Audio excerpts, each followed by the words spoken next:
Good morning. Niyata sa ato ang sili farm nga tunga-tunga sa mais. Ato ang farm ato ning intercrop og mais, sweet corn with sili, red hat. Tag-as na kayo, tupong na sa padughan naman eh. Kung magtindog ka, padughan na siya. Ni ato ang mais namuso na oh.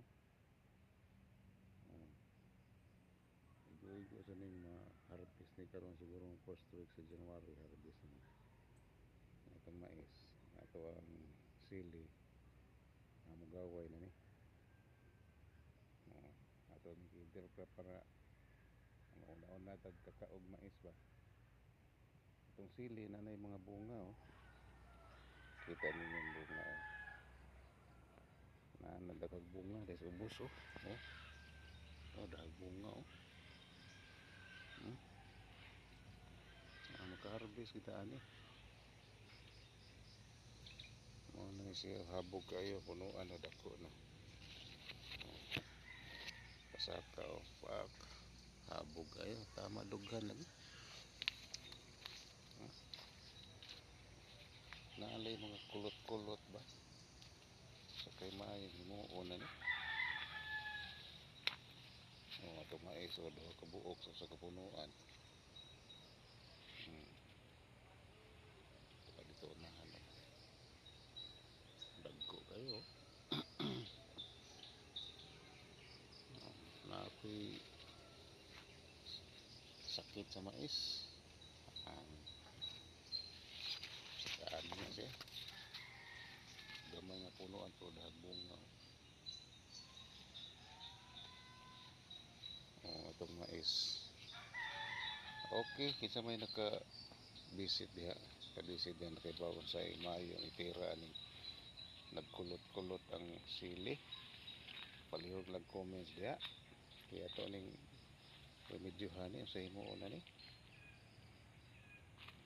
Limiro pa ni ko first time pa nako ni nagtanom og sili. Munang pa kay ko experience og sa Mayo himuon na ning nagkulot, nganong nagkulot. Wa mo pinakita nga mananap.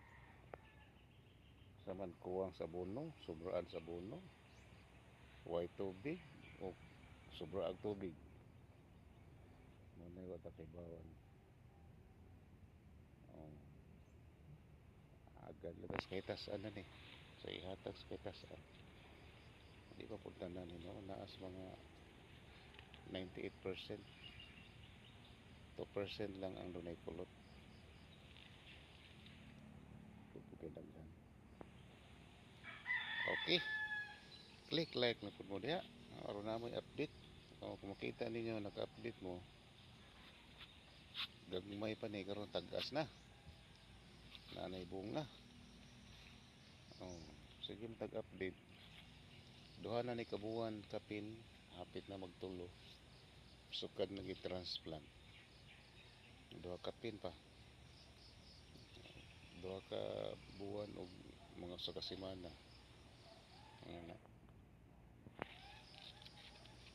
Okay, bye-bye.